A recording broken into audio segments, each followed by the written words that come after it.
Welcome back, YouTube. So in today's video, I'm going to speak on whether or not you missed your opportunity to buy the dip. This has been a very common question. I've been seeing a lot of it in the comments as well, as far as for, oh, look, the market's going back up.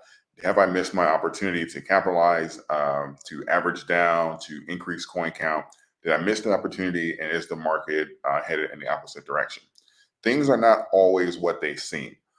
We have to remember A, the reasons why the market went down, and B, some of the major catalysts that we have coming up in the overall market to determine whether or not or to get an idea really of what the general direction that the market is headed. So first, I want to say that none of the major catalysts or even the what initially shocked the market has changed. Now, typically, yes, you can have that reaction or like an overreaction in the market, and you'll have some panic set in, and you'll see some temporary sell-offs. However, the reason that the panic is there and the fear is in the market can very well be validated, but it does not mean that it has been factored in or that things cannot escalate. And yes, I'm talking about the Russia and Ukraine situation. Now, this can obviously escalate in our involvement as well, depending on how things go, and that will have an effect on the overall market. Now, whether or not the panic was premature or not, I'll leave that on the table for you to decide. But when it comes down to the fear that was in the market and that decline, that's a very real thing. And that overall catalyst has not changed. It has not went away. That can definitely turn into something where it can change the trajectory of our year, depending on how bad things escalate. And let's not forget, we still have to deal with inflation and we have the Fed meetings and everything happening this year. Inflation, the amount of debt or currency that's in the economy, that is outside of any international affairs, internal affairs. These are mathematical equations here, and they can't simply be put on pause because something else is going on. Either we're going to keep having inflation or we're going to get it under control. That's really the only two options here. The timing can be unfortunate. However, there's nothing that we can do about that. And that overall catalyst as far as for how we're going to deal with this and how aggressive the Fed is still going to be, that's still a very real thing and that's going to have to be dealt with. And we still have that meeting coming up next month on March 16th. We have 7 more meetings this year, which we can potentially get a rate hike each meeting. So, and based off of what's going on, depending on where we are, I'll say probably like in the next week or so, I do think this will have an effect on the overall rate hike that we will get on March 16th.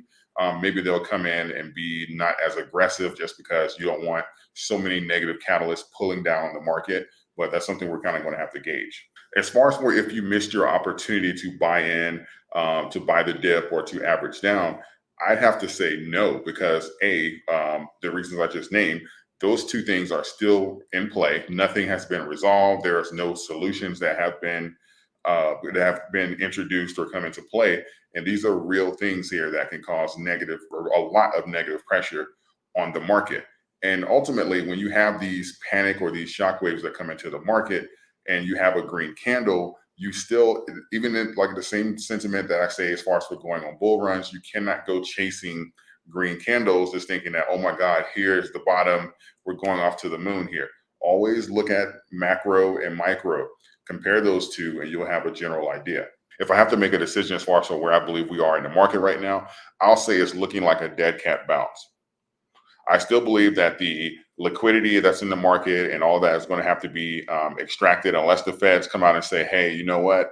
We're going to keep printing money or something like that. I still believe that these portfolios, these margins, they're going to have to be rebalanced. And I believe a lot of that money is going to have to leave the market. And so I believe that nothing has changed despite, rallies or people jumping in to take advantage of a dip in the market. I believe that's going to change the overall trajectory. For those of you who are unfamiliar, I'm going to read you the actual definition of a dead cat bounce. So it says a dead cat bounce is a temporary, short-lived recovery of an asset prices from a prolonged decline or bear market that is followed by a continuation of the downtrend. And that is what I believe is happening right now.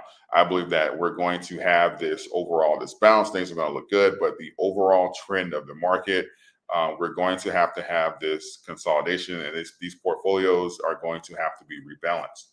Literally, you call it a market reset, whatever you want to call it. I know that you're going to see some videos coming out saying, Bitcoin to the moon, Dogecoin to the moon, rally, recovery, blah, blah, blah. Do not be fooled. Do not get sucked into that BS. I'm telling you right now, none of the issues surrounding the market has been resolved. Do not let the hype and the crap that's getting put out on YouTube cause you to blow up your portfolio and have you upside down. Until we get something in concrete for these catalysts that are outside of the market, you're going to have to assume that the overall trend is going to continue. Both of these catalysts are outside of the market. This is not something you can chart or you can, I mean, technically you can chart it to a degree, but overall the influence of these are outside of the market. They're bigger than the market, really. These catalysts are bigger than any individual coin. They will obviously influence dollars, Bitcoin, cryptocurrency, whatever you're invested in. This obviously can, depending on how this goes, or if this takes like a left turn or something, this can have a really big effect on this. So again, do not let any hype or whatever just start sucking you guys in, saying that, because I know now it's popular to talk about Russia and Ukraine, and you'll see if we have a green candle, obviously it's going to be, the catalyst to push, positive information and kind of rock people asleep. Don't get sucked into that. Always look at the macro in addition to the micro. Don't look at one, otherwise you're not going to have the complete picture. There's more than one side to investing, and nothing is 100%, but in order to have a more complete picture, you're going to have to start overlapping some resources here and comparing both so that you can have a general idea. I do believe we have better entries on the way, and until we get something concrete, I'm going to stick by that. If you found value in this video, hit the like button, subscribe, share. Check out BlockFi. I have a link in the description. You can get up to $250 in some of your favorite crypto, including Bitcoin and Ethereum. Thank you for watching, and I'll see you next time.